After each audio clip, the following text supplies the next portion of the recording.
राधे राधे। प्रणाम सभी को। वसुदेव सुतं देवं कंसचाणूरमर्दनं देवकी परमानंदं कृष्णं वंदे जगद्गुरुं। श्री कृष्णं वंदे जगद्गुरुं। इससे पिछले वीडियो में श्लोक संख्या 25 तक की चर्चा हुई थी। अब आगे 26वें श्लोक से। जो भगवान को अज अविनाशी नहीं मानते उनके ही सामने माया का पर्दा रहता है, पर भगवान के सामने वह पर्दा नहीं रहता। इसका वर्णन आगे के श्लोक में करते हैं। वेदाहम समतीतानि वर्तमानानि चार्जुन भविष्यानि च भूतानि माम तु वेद न कश्चन। हे अर्जुन, जो प्राणी भूतकाल में हो चुके हैं तथा जो वर्तमान में हैं और जो भविष्य में होंगे, उन सब प्राणियों को तो मैं जानता हूँ, परंतु मुझे भक्त के सिवाय कोई भी नहीं जानता। व्याख्या। वेदाहम समतीतानि माम तु वेद न कश्चन। यहाँ भगवान ने प्राणियों के लिए तो भूत, वर्तमान और भविष्य के 3 विशेषण दिए हैं, परंतु अपने लिए अहम वेद पदों से केवल वर्तमान काल का ही प्रयोग किया है। इसका तात्पर्य यह है कि भगवान की दृष्टि में भूत, भविष्य और वर्तमान ये तीनों काल वर्तमान ही है।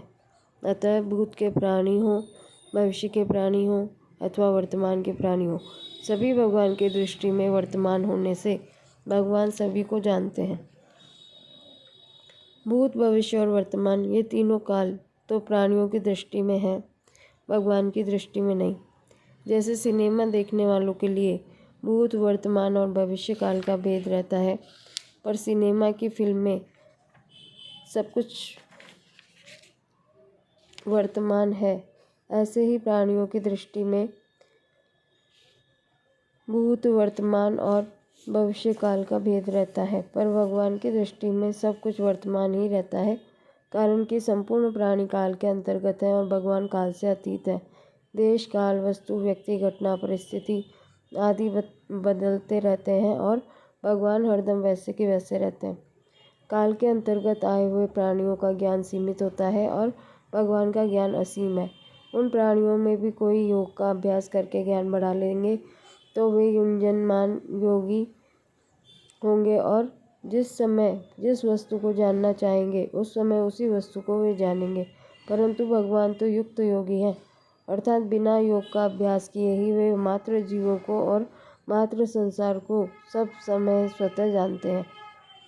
भूत, भविष्य और वर्तमान के सभी जीव नित्य निरंतर भगवान में ही रहते हैं, भगवान से कभी अलग हो ही नहीं सकते।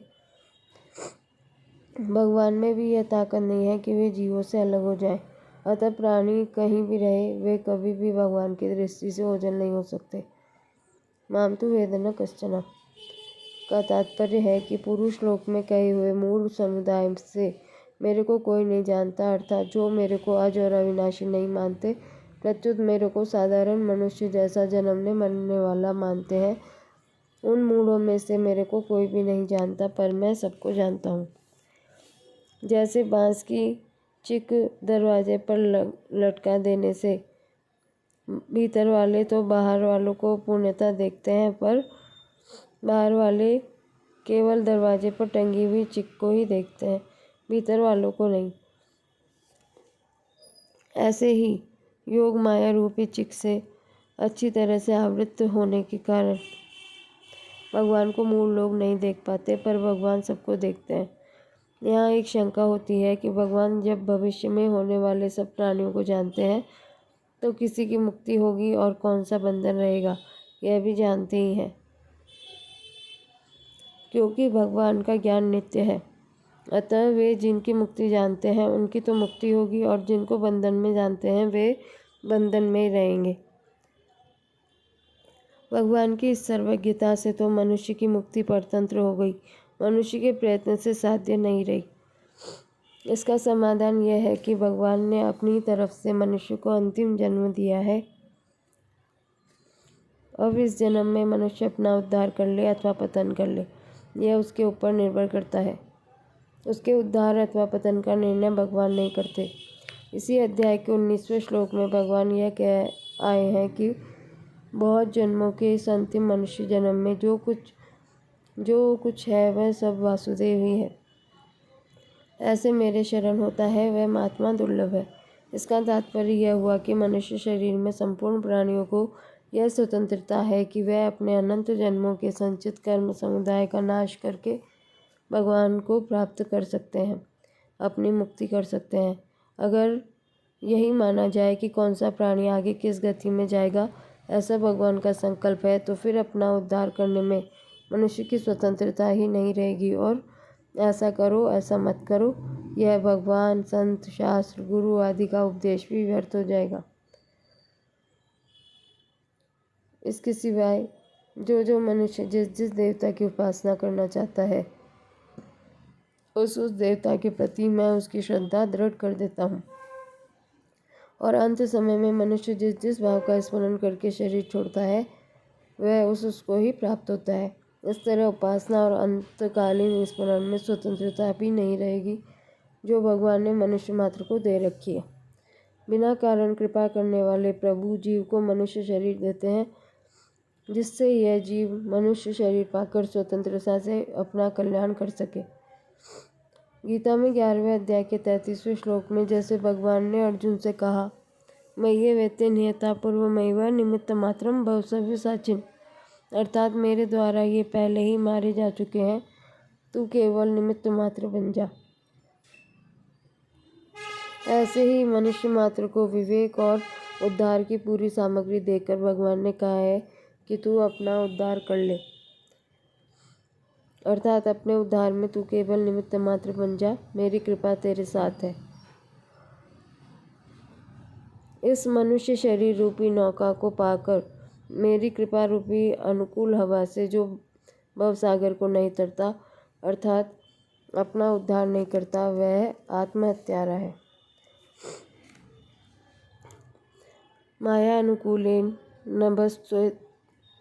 नभस्वतेरितं पुमान् भवाब्धिं न तरेत् स आत्मः। गीता में भी भगवान ने कहा है कि जो परमात्मा को सब जगह समान रीति से परिपूर्ण देखता है, जो परमात्मा को सब जगह समान रीति से परिपूर्ण देखता है, वह अपनी हत्या नहीं करता, इसलिए वह परम गति को प्राप्त होता है।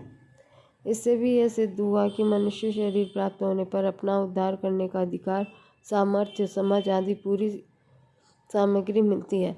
ऐसा अमूल्य अवसर पाकर भी जो अपना उद्धार नहीं करता, वह अपनी हत्या करता है और इसी से वह जन्म मरण में जाता है। अगर यह जीव मनुष्य शरीर पाकर शास्त्र और भगवान से विरुद्ध न चले तथा मिली हुई सामग्री का ठीक ठीक उपयोग करे, तो इसकी मुक्ति स्वतः सिद्ध है, इसमें कोई बाधा लग भी नहीं सकती। मनुष्य के लिए यह खास बात है कि भगवान ने कृपा करके जो सामर्थ्य, समझ आदि सामग्री दी है, उसका मैं दुरुपयोग नहीं करूँगा। भगवान के सिद्धांत के विरुद्ध नहीं चलूँगा, ऐसा वह अटल निश्चय कर ले और उस निश्चय पे डटा रहे। अगर अपनी असामर्थ्य से कभी दुरुपयोग भी हो जाए, तो मन में उसकी जलन पैदा हो जाए और भगवान से कह दे कि हे नाथ, मेरे से गलती हो गई, अब ऐसी गलती कभी नहीं करूँगा। हे नाथ, ऐसा बल दो जिससे कभी आपके सिद्धांत से विपरीत न चलूँ, तो उसका प्रायश्चित हो जाता है और भगवान से मदद मिलती है। मनुष्य की असामर्थ्य दो तरह से होती है। एक असामर्थ्य यह होती है कि वह कर ही नहीं सकता। जैसे किसी नौकर से कोई मालिक यह कह दे कि तुम इस मकान को उठाकर 1 मील तक ले जाकर रख दो, तो वह यह काम कर ही नहीं सकता। दूसरी असामर्थ्य यह होती है कि वह कर तो सकता है और करना नहीं चाहता, फिर भी समय पर प्रमादवश नहीं करता। यह असामर्थ्य साधक में आती रहती है। इसको दूर करने के लिए साधक भगवान से कहे कि हे नाथ, मैं ऐसा प्रमाद फिर कभी नहीं करूँ, ऐसी मेरे को शक्ति दे दो। भगवान की दी हुई स्वतंत्रता के कारण भगवान ऐसा संकल्प कभी कर ही नहीं सकते कि इस जीव के इतने जन्म होंगे। इतना ही नहीं, चर अचर अनंत जीवों के लिए भी भगवान ऐसा संकल्प नहीं करते कि उनके अनेक जन्म होंगे। हाँ, यह बात जरूर है कि मनुष्य के सिवाय दूसरे प्राणियों के पीछे परंपरा से कर्म फलों का तांता लगा हुआ है, जिससे वे बार बार जन्मते मरते रहते हैं। ऐसी परंपरा में पड़े हुए जीवों में से कोई जीव किसी कारण से मनुष्य शरीर में अथवा किसी अन्य योनि में भी प्रभु के चरणों की शरण हो जाता है तो भगवान उसके अनंत जन्मों के पापों को नष्ट कर देते हैं। कोटि विप्रविद बद लागई जाहूँ, आए शरण तजौ नहीं ताहूँ। सन्मुख होई जीव मोहि जभी, जन्म कोटि अविनाशी तभी। परिशिष्ट भाव। यहाँ शंका हो सकती है कि जब भगवान सब जीवों को जानते हैं तो फिर जिसको बद्ध जानते हैं वह बद्ध ही रहेगा और जिसको मुक्त जानते हैं वह मुक्त होगा, क्योंकि भगवान का ज्ञान नित्य है। यह शंका वस्तुतः संसार की सत्ता और महत्ता को लेकर है। वास्तव में भगवान और महात्मा दोनों ही दृष्टि में संसार नहीं है, प्रत्युत केवल भगवान ही है। वासुदेव सर्वम। हमने ही अहम के कारण संसार को सत्ता और महत्ता दे रखी है, इसलिए भगवान हमारी भाषा में भूत भविष्य वर्तमान की बात करते हैं। अगर वे हमारी भाषा में नहीं बोलेंगे तो हम समझेंगे कैसे? जैसे हमें अंग्रेजी भाषा सिखाने वाला अगर अंग्रेजी भाषा में ही बोले तो हम अंग्रेजी सीख ही नहीं सकेंगे। भगवान का ज्ञान नित्य है, सब कुछ भगवान के ज्ञान के अंतर्गत है, उनके ज्ञान के बाहर कुछ भी नहीं है। भगवान के ज्ञान में उनके सिवाय कुछ नहीं है। मत्ता परतरम नान्यत् किंचित् अस्ति। जीव ने ही अहम के कारण जगत को धारण कर रखा है। ये इदम धार्यते जगत। अतः बंधन और मोक्ष जीव के ही बनाए हुए हैं। तत्व से न बंधन है न मोक्ष, किंतु केवल परमात्मा ही है। 2 बार 6 पद देने का तात्पर्य है कि कोई भी काल स्थायी नहीं है, न भूतकाल सदा रहता है, न वर्तमान सदा रहता है और न भविष्य सदा रहता है, पर भगवान सदा रहते हैं। जैसे भूतकाल और भविष्यकाल अभी नहीं है, ऐसे ही वर्तमान काल भी नहीं है। भूतकाल और भविष्यकाल की संधि को ही वर्तमान काल कहते हैं। पाणिनि व्याकरण का एक सूत्र है, वर्तमान सामीप्य वर्तमान वदवा, अर्थात वर्तमान सामीप्य भी वर्तमान की ही तरह होता है। जैसे भूतकाल को लेकर कहते हैं कि मैं अभी आया हूँ और भविष्य को लेकर कहते हैं कि मैं अभी जा रहा हूँ, यह वर्तमान सामीप्य है। वास्तव में वर्तमान सामीप्य को ही वर्तमान काल कह देते हैं। अगर वर्तमान काल वास्तव में होता तो वह कभी भूतकाल में परिणित नहीं होता। वास्तव में काल वर्तमान नहीं है, प्रत्युत भगवान ही वर्तमान है। तात्पर्य है कि जो प्रतिक्षण बदलता है वह वर्तमान नहीं है, प्रत्युत जो कभी नहीं बदलता वही वर्तमान है। इसलिए भगवान ने श्लोक के आरंभ में वर्तमान क्रिया दी है, वेदाहम।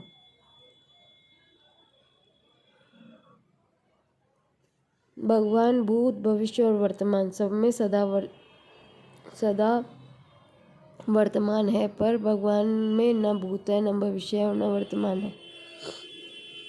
भगवान का वर्तमानपना काल के अधीन नहीं है, क्योंकि भगवान कालातीत है। काल न भगवान की दृष्टि में है न महात्मा की दृष्टि में। पूर्व श्लोक में भगवान ने यह कहा कि मुझे कोई भी नहीं जानता, तो भगवान को न जानने में मुख्य कारण क्या है? इसका उत्तर आगे के श्लोक में देते हैं। इच्छाद्वेषसमुत्थेन द्वन्द्वमोहेन भारत, सर्वभूतानि सम्मोहं सर्गे यान्ति परन्तप।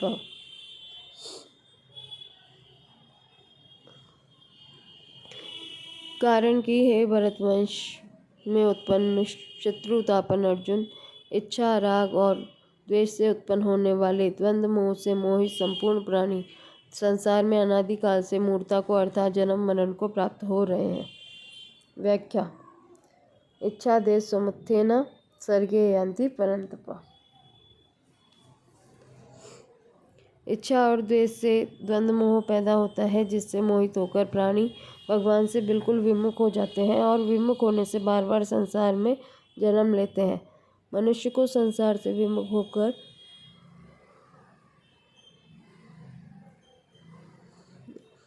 केवल भगवान में लगने की आवश्यकता है। भगवान में न लगने में बड़ी बाधा क्या है? यह मनुष्य शरीर विवेक प्रधान है, अतः मनुष्य की प्रवृत्ति और निवृत्ति पशु पक्षियों की तरह न होकर अपने विवेक के अनुसार होनी चाहिए। परंतु मनुष्य अपने विवेक को महत्व न देकर राग और द्वेष को लेकर ही प्रवृत्ति और निवृत्ति करता है, जिससे उसका पतन होता है। मनुष्य की दो मनोवृत्तियां हैं, एक तरफ लगाना और एक तरफ से हटाना। मनुष्य को परमात्मा में तो अपनी वृत्ति लगानी है और संसार से अपनी वृत्ति हटानी है। अर्थात परमात्मा से तो प्रेम करना है और संसार से वैराग्य करना है। परंतु इन दोनों वृत्तियों को जब मनुष्य केवल संसार में ही लगा देता है, तब वही प्रेम और वैराग्य क्रमशः राग और द्वेष का रूप धारण कर लेते हैं, जिससे मनुष्य संसार में उलझ जाता है और भगवान से सर्वदा विमुख हो जाता है। फिर भगवान की तरफ चलने का अवसर ही नहीं मिलता। कभी कभी वह सत्संग की बातें भी सुनता है, शास्त्र भी पढ़ता है, अच्छी बातों पर विचार भी करता है। मन में अच्छी बातें पैदा हो जाती है तो उनको ठीक भी समझता है। फिर भी उसके मन में राग के कारण यह बात गहरी बैठी रहती है कि मुझे तो सांसारिक अनुकूलता को प्राप्त करना है और प्रतिकूलता को हटाना है। यह मेरा खास काम है, क्योंकि इसके बिना मेरा जीवन निर्वाह नहीं होगा। इस प्रकार वह हृदय में दृढ़ता से राग द्वेष को पकड़े रखता है, जिससे सुनने पढ़ने और विचार करने पर भी उसकी वृत्ति राग द्वेष रूप द्वंद्व को नहीं छोड़ती। इसी से वह परमात्मा की तरफ चल नहीं सकता। द्वंद्वों में भी अगर उसका राग मुख्य रूप से एक ही विषय में हो जाए तो भी ठीक है। जैसे भक्त बिल्वमंगल की वृत्ति चिंतामणि नामक वैश्या में लग गई तो उसकी वृत्ति संसार से तो हट ही गई। जब वैश्या ने यह ताड़ना की, ऐसे हाड़ मांस के शरीर में तू आकृष्ट हो गया, अगर तू भगवान में इतना आकृष्ट हो जाता तो तू निहाल हो जाता। तब उनकी वृत्ति वैश्या से हटकर भगवान में लग गई और उनका उद्धार हो गया। इसी तरह से गोपियों का भगवान में राग हो गया तो वह राग भी कल्याण करने वाला हो गया। शिशुपाल का भगवान के साथ वैर रहा तो वैरपूर्वक भगवान का चिंतन करने से भी उसका कल्याण हो गया।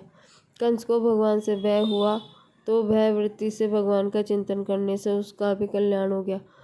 हाँ, यह बात जरूर है कि वैर और भय से भगवान का चिंतन करने से शिशुपाल और कंस भक्ति के आनंद को नहीं ले सके। तात्पर्य यह है कि किसी भी तरह से भगवान की तरफ आकर्षण हो जाए तो मनुष्य का उद्धार हो जाता है, परंतु संसार में राग द्वेष काम क्रोध ठीक बेठीक अनुकूल प्रतिकूल आदि द्वंद्व रहने से मूर्ता दृढ़ होती है और मनुष्य का पतन हो जाता है। दूसरी रीति से यूँ समझे कि संसार का संबंध द्वंद्व से दृढ़ होता है। जब कामना को लेकर मनोवृत्ति का प्रवाह संसार की तरफ हो जाता है, तब सांसारिक अनुकूलता और प्रतिकूलता को लेकर राग द्वेष हो जाते हैं। अर्थात एक ही पदार्थ कभी ठीक लगता है, कभी बेठीक लगता है, कभी उसमें राग होता है, कभी द्वेष होता है, जिनसे संसार का संबंध दृढ़ हो जाता है। इसलिए भगवान ने दूसरे अध्याय में निर्द्वंद्व पद से द्वंद्वरहित होने की आज्ञा दी है। निर्द्वंद्व पुरुष सुखपूर्वक मुक्त होता है। निर्द्वंद्वो ही महाबाहो सुखम बंधात प्रमुच्यते। सुख दुख आदि द्वंद्वों से रहित होकर भक्तजन अविनाशी पद को प्राप्त होते हैं। द्वंद्वैर विमुक्ता सुख दुख संगैर गच्छन्तु मूढ़ा पद्मव्यम तत्। भगवान ने द्वंद्व को मनुष्य का खास शत्रु बताया है। जो द्वंद्व मोह से रहित होते हैं वे दृढ़व्रती होकर भगवान का भजन करते हैं। इत्यादि रूप से गीता में द्वंद्व रहित होने की बात बहुत बार आई है। जन्म मरण में जाने का कारण क्या है? शास्त्रों की दृष्टि से तो जन्म मरण का कारण अज्ञान है, परंतु संत वाणी को देखा जाए तो जन्म मरण का खास कारण राग के कारण प्राप्त परिस्थिति का दुरुपयोग है। फलेच्छा पूर्वक शास्त्र वेद कर्म करने से और प्राप्त परिस्थिति का दुरुपयोग करने से, अर्थात भगवत आज्ञा विरुद्ध कर्म करने से सत असत योनियों की प्राप्ति होती है। अर्थात देवताओं की योनि, 84 लाख योनि और नरक प्राप्त होते हैं। प्राप्त परिस्थिति का सदुपयोग करने से सम्मोह अर्थात जन्म मरण मिट जाता है। उसका सदुपयोग कैसे करें? हमारे को जो अवस्था परिस्थिति मिली है उसका दुरुपयोग न करने का निर्णय किया जाए कि हम दुरुपयोग नहीं करेंगे, अर्थात शास्त्र और लोक मर्यादा के विरुद्ध काम नहीं करेंगे। इस प्रकार राग रहित होकर दुरुपयोग न करने का निर्णय होने पर सदुपयोग अपने आप होने लगेगा, अर्थात शास्त्र और लोक मर्यादा के अनुकूल काम होने लगेगा। जब सदुपयोग होने लगेगा तो उसका हमें अभिमान नहीं होगा, कारण कि हमने तो दुरुपयोग न करने का विचार किया है। सदुपयोग करने का विचार तो हमने किया ही नहीं, फिर करने का अभिमान कैसे? इसमें तो कर्तृत्व अभिमान का त्याग हो जाएगा।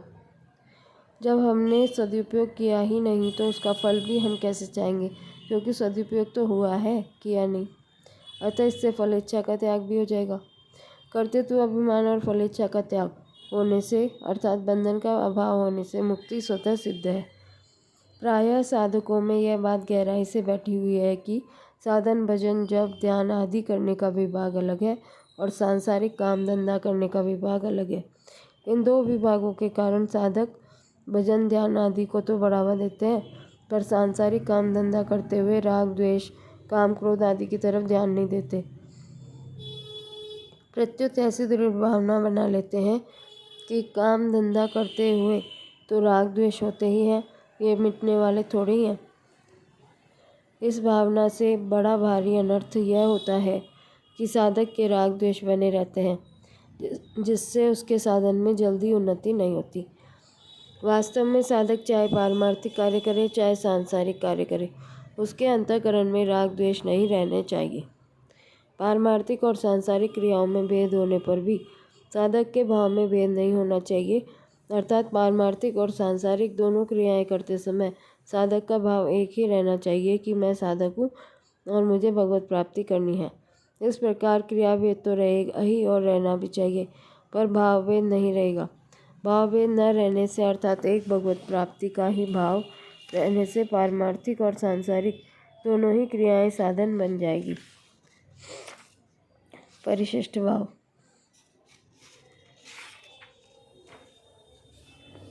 यद्यपि संसार बंधन का मूल कारण अज्ञान है, तथापि अज्ञान की अपेक्षा भी मनुष्य राग द्वेष रूप द्वंद्व से संसार में ज़्यादा फंसता है। किसी देश, काल, वस्तु, व्यक्ति, परिस्थिति आदि को अपने सुख दुख का कारण मानने से राग द्वेष पैदा होते ही है। जिसको अपने सुख का कारण मानते हैं उसमें राग हो जाता है, जिसको अपने दुख का कारण मानते हैं उससे द्वेष हो जाता है। राग द्वेष मिटने पर मनुष्य सुखपूर्वक संसार बंधन से मुक्त हो जाता है। निर्द्वंद्वो ही महाबाहो सुखम बंधात प्रमुच्यते। पहले 13वें श्लोक में भी भगवान कह चुके हैं कि तीनों गुणों से मोहित प्राणी मेरे को नहीं जानता। ऐसे मोहित प्राणी न संसार को जानते हैं न भगवान को। संसार में रचे पचे रहकर मनुष्य संसार को नहीं जान सकता, तो भगवान से अलग रहकर मनुष्य भगवान को नहीं जान सकता। वास्तव में संसार का ज्ञान संसार से अलग होने पर और भगवान का ज्ञान भगवान से अभिन्न होने पर ही होता है। संसार नहीं है, यही संसार का ज्ञान है। वास्तव में जो है ही नहीं, रहता ही नहीं, उसका ज्ञान कैसा? संसार है ऐसा मानना ही अज्ञान है। इससे आगे के श्लोकों की चर्चा कल करेंगे। राधे राधे।